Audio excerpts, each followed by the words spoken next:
देखो, शिष्य अपने गुरु की चरण शरण में पहुंचता है, निवेदन करता है, गुरुदेव मेरे को आत्म केंद्रित होने के लिए कोई न कोई मार्गदर्शन प्रदान करवाएं। गुरु ने कहा, शिष्य अवश्य ही जितनी तुम सेवा करोगे उतना ही तुम्हारे को आत्मदर्शन का बोध होना प्रारंभ हो जाएगा। शिष्य विनम्रता के साथ गुरु की सेवा करना प्रारंभ कर देता है। थोड़े समय के पश्चात ही शिष्य आर्थिक समस्या से ग्रस्त बन जाता है। बिना अर्थ के जीवन व्यर्थ है, यह उसको अनुभव होना प्रारंभ हो जाता है। शिष्य अपने गुरु के चरण शरण में पहुंचता है, निवेदन करता है, गुरुदेव आप जिस आराध्य देवी की आराधना कर रही हैं, क्यों नहीं आप मेरे लिए उनसे प्रार्थना करें, मेरी जो आर्थिक समस्या है वह समाप्त हो जाए। गुरु ने आश्चर्य भरी नज़रों के साथ शिष्य की ओर निहारना प्रारंभ किया। शिष्य, समस्या तेरी, समाधान तू मेरे से चाहता है, यह कैसे हो सकता है?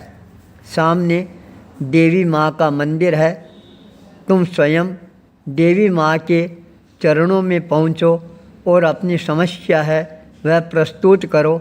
देवी माँ अवश्य ही तुम्हारी समस्या से तुम्हारे को निजात दिलाकर ही रहेगी। गुरु का आदेश शिरोधार्य करते हुए शिष्य काली माँ के मंदिर में प्रवेश करता है।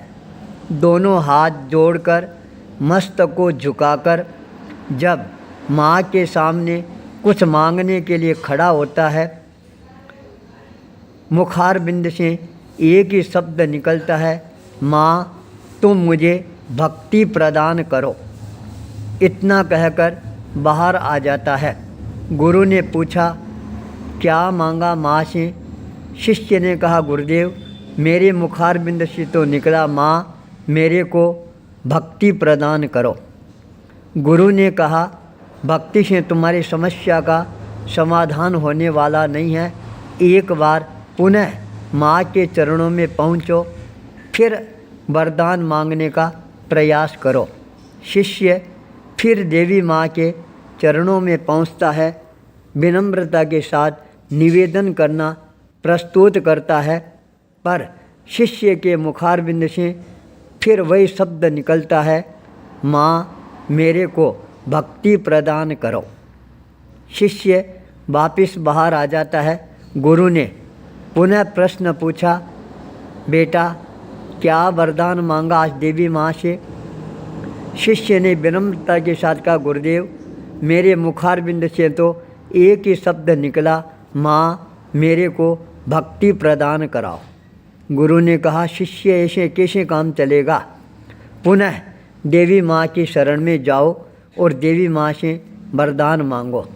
शिष्य पुनः देवी के चरणों में उपस्थित होता है, निवेदन करता है, मुखारबिंद से फिर वही शब्द निकलता है, माँ मेरे को भक्ति प्रदान कराओ। शिष्य बाहर आ जाता है। गुरु ने मुस्कुराते हुए फिर पूछा, शिष्य इस बार क्या मांगा? शिष्य ने निवेदन किया, गुरुदेव मेरे मुखारबिंद से तो एक ही शब्द निकला, माँ मेरे को भक्ति प्रदान करो। यह बात सुनते ही गुरु का मुखारबिंद है खिलना प्रारंभ हो जाता है। वरद हस्त शिष्य के मस्तक पर अवस्थित हो जाता है। गुरु ने कहा, मैं जानता था तेरे को भौतिक पदार्थों से कोई प्रकार का लगाव नहीं है, इसलिए तू देवी माँ से भक्ति ही मांगेगा। भक्ति में ही सबसे बड़ी शक्ति होती है।